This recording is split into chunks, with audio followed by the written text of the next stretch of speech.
അപ്പച്ചൻ പോയ പിന്നെ ഭക്ഷണ ഹോട്ടലിൽ നിന്നാ. ഇവിടുത്തെ എല്ലാ കാര്യങ്ങളും നോക്കുന്ന അപ്പച്ചനാ. എന്റെ ഓരോ ഗേൾ ഫ്രണ്ട്സിന്റെ ഫോൺ നമ്പർ അപ്പച്ചന് ബൈഹാത്താ. ഗേൾ ഫ്രണ്ട്സിന്റെ കാര്യത്തിലൊക്കെ അപ്പച്ചൻ ഇടപെടും. പിന്നെ സത്യത്തിൽ എന്റെ മിക്ക ലൈനുകളും ക്ലിയർ ആക്കി തരുന്ന അപ്പച്ചനാ. ഞങ്ങള് കൂട്ടുകാരെ പോലെ. നല്ല അപ്പച്ചൻ. അപ്പച്ചനായിരിക്കും.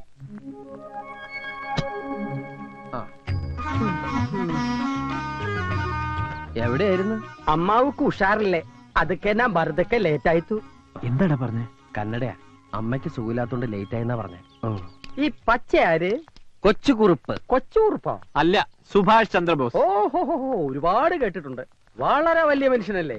പക്ഷേ ആ പേരെടുത്ത് ഇങ്ങോട്ട് തട്ടണ്ടായിരുന്നു. ഒട്ടും ചേരുന്നില്ല. എന്നാലും പരിചയപ്പെട്ട സന്തോഷം. പിന്നെ ഞാനില്ലാത്തന്റെ കുറവൊന്നും ഉണ്ടായില്ലല്ലോ. അതത് സമയത്ത് എല്ലാ പെൺകുട്ടികളുടെ കാര്യവും ഡീൽ ചെയ്തില്ലേ? ഇവൻ വന്നേ പിന്നെ എന്റെ ചാർട്ടിങ് കംപ്ലീറ്റ് തെറ്റി. തെറ്റിയോ? എന്റെ സുഭാഷ് ചന്ദ്രബോസ് ധാരാളം അപ്പോയിന്റ്മെന്റ്സ് ഉള്ള ആളായത്. 9 മണിക്ക് ലതിക, 10 മണിക്ക് മേഴ്സി, 10:30 ഗീതാ ഷെട്ടി, 10:45 മീനാ റെഡ്ഡി, 11 മണിക്ക് വീണ്ടും ലതിക. ഇതൊക്കെ കറക്റ്റ് ആയിട്ട് ഡീൽ ചെയ്തില്ലെങ്കിൽ എല്ലാം പൊളിയും. ഇത് കണ്ടോ, ഓരോ പെൺപിള്ളേരുടെ നമ്പറുകളാ. ഇതൊക്കെ ഓർത്തോർത്ത് ഹാൻഡിൽ ചെയ്യാൻ ഇവന് ഞാൻ മാത്രമേ ഉള്ളൂ. ആ മേഴ്സി എടുത്തോ.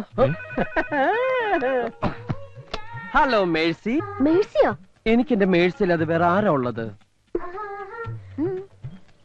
ഞാൻ ലതികയാ. അയ്യോ, ഞാൻ നിന്നെ മേഴ്സി എന്ന് വിളിച്ച മനഃപൂർവ്വ. മേഴ്സി എന്ന് വെച്ച എന്താ അർത്ഥം? കരുണ. നീ കരുണുള്ളവളല്ലേ? ഞാൻ ഇനി മുതൽ നിന്നെ അങ്ങനെ വിളിക്കൂ. അല്ല, ഞാൻ നിന്നെ കരുണാന്ന് വിളിക്കണോ മേഴ്സി എന്ന് വിളിക്കണോ? മേഴ്സി. ഓക്കെ, ഇനി അങ്ങനെ വിളിക്കൂ. വെറും പഞ്ചാര വർത്തമാനമേ ഉള്ളൂ, ഒരു ഗുണവും. ബാക്കിയുള്ളതിനൊന്ന് കൊത്താനും സമ്മതിക്കും. ഇതുപോലെ ഒരു അപ്പച്ചനെ കിട്ടിയത് നിന്റെ ഭാഗ്യം. നിന്റെ അമ്മ രണ്ടാമത് കിട്ടിയതായി ക്രിസ്ത്യാനിയെ. ഇയാളെന്റെ അപ്പച്ചനൊന്നുമല്ല. അപ്പച്ചെന്നുള്ളത് ഇയാളുടെ പേരാ. കാറ്റും വെയിലും കൊള്ളാതെ ഇവനെ സംരക്ഷിക്കാനാ അമേരിക്കയിലെ തന്തയും തള്ള എന്നെ ഏർപ്പാടാക്കിയത്. ഇപ്പോഴിതാ സകല തരികിടയ്ക്ക് ഞാൻ ആ കൂട്ട്. എന്നെ ഇവൻ വളച്ചൊടിച്ച് ഇങ്ങനെ ആക്കിയതാ. ഇവന്റെ അച്ഛനെങ്ങാൻ ഇതൊക്കെ അറിഞ്ഞാ. എന്റെ കാര്യം അതിലും പ്രശ്നമാണോ? വീട്ടിൽ പറയാതെ ഞാൻ ഇങ്ങോട്ട് പോകുന്നു. ഇന്നേ വരെ അച്ഛനും അമ്മയും പിരിഞ്ഞ് ഞാൻ നിന്നിട്ടില്ല. എടാ, എനിക്ക് വീട്ടിലേക്കൊന്ന് ഫോൺ ചെയ്യണം. അപ്പൊ നീ ഇവിടെ ഉണ്ടെന്ന് അറിയില്ലേ? അറിഞ്ഞാലും സാരമില്ല. അച്ഛൻ ഇപ്പൊ എന്നെ കാണാതെ ഭ്രാന്ത് പിടിച്ചിട്ടുണ്ടാവും.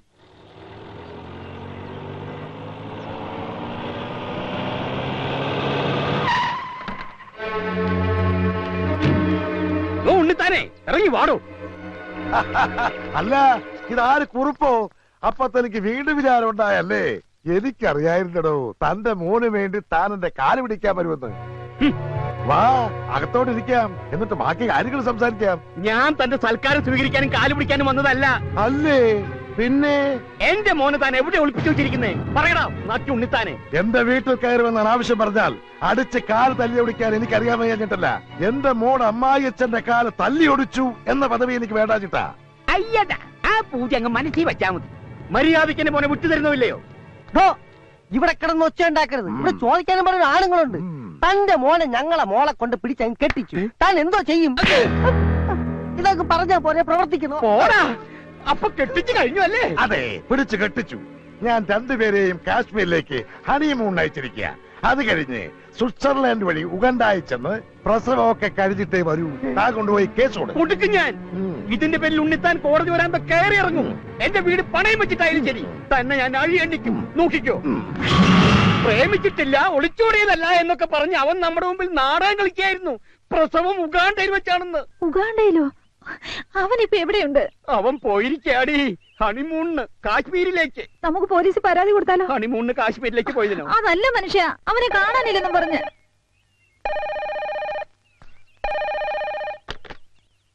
ഹലോ അച്ഛാ, ഞാനാ. എടി അവനാ. അച്ഛൻ എന്നോട് ക്ഷമിക്കണം. ഞാൻ ചെയ്തത് തെറ്റാണെന്ന് എനിക്കറിയാം. കഴിഞ്ഞു, ഉറപ്പായി. അവൻ മാപ്പ് പറയാ. നിങ്ങളിപ്പോ എവിടെയാ? കാശ്മീരിലാ? ഞാൻ ബാംഗ്ലൂരിന്നാ. ബാംഗ്ലൂരോ? ആ, ഹണിമൂണിന് പറ്റിയ സ്ഥലാ. അത് കഴിഞ്ഞ് ഉഗാണ്ടയിലേക്ക് എപ്പോഴാ? അച്ഛൻ ആരുടെ കാര്യം പറയുന്നത്? എന്നാലും ആ ഉണ്ണിത്താന്റെ മുമ്പിൽ നീ എന്നെ തോൽപ്പിച്ചു കളഞ്ഞല്ലോ. ആട്ടെ, സരസുവിന് സുഖാണോ?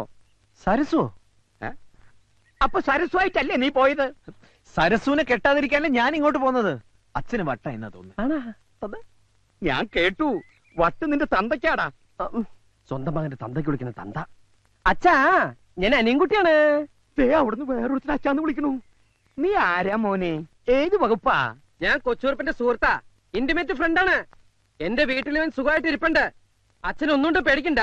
നിനക്ക് പെങ്ങന്മാരും വല്ലവരുണ്ടോ? ഞാൻ ഒറ്റ മോനാ. അവിടെ വേലക്കാരി ഉണ്ടോ? തെറ്റിദ്ധരിക്കല്ലേ, അവന്റെ ജാതകത്തിൽ ഒരു ഒളിച്ചോട്ടം പറഞ്ഞിട്ടുണ്ടേ.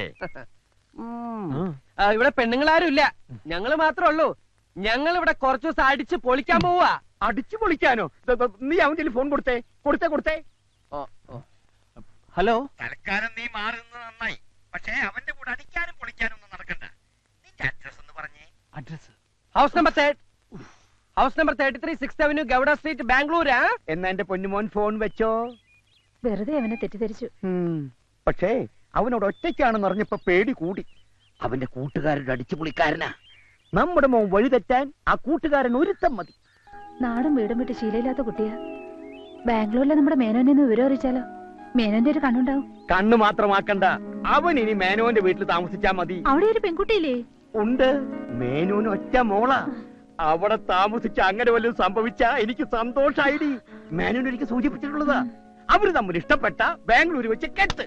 അത് കേട്ട് ഞെട്ടി ആ ഉണ്ണിത്ത മേലോട്ട് നോക്കി ആന്ന് വായും പൊളിച്ച് നിൽക്കുന്നത് എനിക്കൊന്ന് കാണണോടി. എന്നാ സമയങ്ങളുടെ എന്നെ വിളിക്ക്. ആ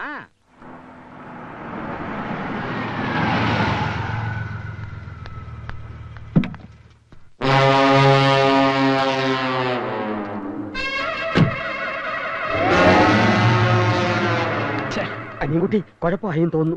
ക്രൂരന്റെ ഭാവത്തിലുള്ള ഒരു തടിയും വന്നിരിക്കുന്നു. അയാളുടെ വരവിൽ എന്തോ പന്തികേടുണ്ട്. ഗീതയുടെ അച്ഛനായിരിക്കും.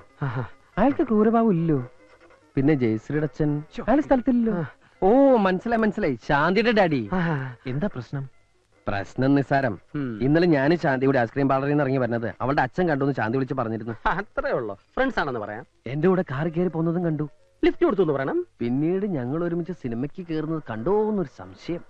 കൈവിട്ടു പോയി. എങ്കിൽ ശാന്തിയുടെ ഡാഡി തന്നെ ആയിരിക്കും അനിയൻകുട്ടി. നീ പേടിക്കണ്ട, ഇത് ഞാൻ ഡീൽ ചെയ്തോളാം. വേണേ കണ്ട് പഠിച്ചോ. Hi uncle. ഹായ്. വരണം ഇരിക്കണം. Yes. ശാന്തിയുടെ ഡാഡി അല്ലേ? അല്ല, ഞാൻ ശാലിനിയുടെ ഡാഡിയാണ്. ഏതാ ഈ ശാലിനി? ആ പേര് നമ്മുടെ ലിസ്റ്റിൽ ഇല്ലല്ലോ. എന്താ പിറുപിറുക്കുന്നേ? നിനക്കെന്നെ മനസ്സിലായില്ലേ? ഇല്ല. അതെങ്ങനാ? ചെറുപ്പത്തിൽ കണ്ടതല്ലേ. ഞാൻ മേനോൻ, GK മേനോൻ. നിന്റെ അച്ഛൻ പാലത്തിങ്കൽ കുറുപ്പന്നെ വിളിച്ചിരുന്നു. ഞെട്ടണ്ട, ഞങ്ങള് പഴയ സുഹൃത്തുക്കളാ. ഇതാരാ? ഇത് എന്റെ ഫ്രണ്ടാ. ഈ ഫ്രണ്ടിനെ കുറിച്ചും അച്ഛനോട് പറഞ്ഞിരുന്നു. ഇവൻ ആള് ശരിയില്ലെന്നും ഇവന്റെ കൂടെ കൂടിയാ വഴിതെറ്റി പോകുമെന്നും. അതുകൊണ്ട് നിന്നെ കൂട്ടിക്കൊണ്ടുപോവാനാ ഞാൻ വന്നത്. ഇയാൾ ആളും മാറിയ സംസാരിക്കുന്നത്. എന്നാ എന്റെ വീട്ടിലേക്ക് പോവാം. നീ പോവുള്ളൂ, ഞാൻ പോവില്ല. എന്ന് പറഞ്ഞാൽ എങ്ങനെയാ? ഞാൻ പോവില്ല, അത് തന്നെ. നിങ്ങളെന്താ പിറുപിറുക്കണെന്ന് എനിക്ക് മനസ്സിലായി. അങ്കിളിനൊരു പ്രായപൂർത്തിയായ മോളില്ലേ? ഞാൻ അവിടെ താമസിക്കുന്നത് ശരിയാണോ? ഇതൊക്കെയല്ലേ? ഞാൻ അതും നിന്റെ അച്ഛനോട് സംസാരിച്ചിരുന്നു. അപ്പൊ പറയാണ് എന്റെ മോളുമായ ഒരു അലയൻസിന് താല്പര്യമുണ്ടെന്ന്. നിന്നെ എനിക്ക് ബോധിച്ചു. അങ്കിളിന്റെ മോള് അങ്കിളിനെ പോലെയാണോ? എന്താ അങ്ങനെ ചോദിച്ചത്? തീരുമാനം ഇവിടെ വെച്ച് തന്നെ പറയാമല്ലോ എന്ന് കരുതിയിട്ടാവും. എന്നാൽ എന്റെ മോൾ എന്നെ പോലെയല്ല, അവളെ അമ്മയെ പോലെയാ. സുന്ദരി. എന്നാ പോവാ. ഓക്കേ. 1 മിനിറ്റ്. ഞാനല്ലേ നിനക്ക് പോകാൻ വയ്യെന്നല്ലേ പറഞ്ഞ് വാക്ക് മാറരുത്. ആ ശാലിനി കുട്ടി എനിക്ക് വേണ്ടി ജനിച്ചതാ.